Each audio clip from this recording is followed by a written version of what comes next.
Hi സുഹൃത്തുക്കളെ, ഇന്നൊരു ഫുഡിൻ്റെ വീഡിയോ ആയിട്ടാട്ടോ വന്നിരിക്കുന്നത്. ഇതാണ് തമീസ്. ഇതിൻ്റെ ജന്മസ്ഥലം അഫ്ഗാനിയാണ്. ഇത് പൂർണ്ണമായിട്ടും മൈദയിൽ ഉണ്ടാക്കിയെടുക്കുന്ന ഒരു ഫുഡാണ്. അഫ്ഗാന് ഒരു പുരോഗതിയില്ലാത്ത രാഷ്ട്രമായതുകൊണ്ട് അവിടെ ഏറ്റവും ക്വാളിറ്റി കുറഞ്ഞ ഇതുപോലുള്ള ചിലവ് കുറഞ്ഞ ഭക്ഷണങ്ങളാണ് അവിടെ ഉള്ളത്. ഇന്നൊരു വെള്ളിയാഴ്ച ആയതുകൊണ്ട് റൂമിലുള്ള എല്ലാവരും തമീസ് ഫൂള് എന്ന് അഭിപ്രായം പറഞ്ഞതുകൊണ്ട് വൈകുന്നേരത്തെ ഫുഡ് ഇതായിരുന്നു. തമീസ് 3 പീസ്, ഒരു ഫൂള്, 2 പരിപ്പ് കറി, അങ്ങനെയാണ് മേടിച്ചത്. ഈ 5 ആൾക്ക് കഴിക്കാൻ വെറും 10 റിയാല് മാത്രമാണ് ആയത്. കറിയില്ലാതെ തമീസ് മാത്രവും കിട്ടാനുണ്ട്. ഒരു പീസ് 1 റിയാലാണ്.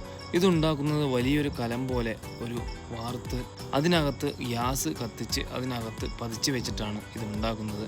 തമീസ് ബിസ്ക്കറ്റ്, അങ്ങനെ 2 ഐറ്റമാണ് ഇതിനകത്ത് ഉള്ളത്. സുഹൃത്തുക്കളെ, സൗദിയിലെ കാഴ്ചകൾക്കായിട്ട് ചാനൽ സബ്സ്ക്രൈബ് ചെയ്യുക.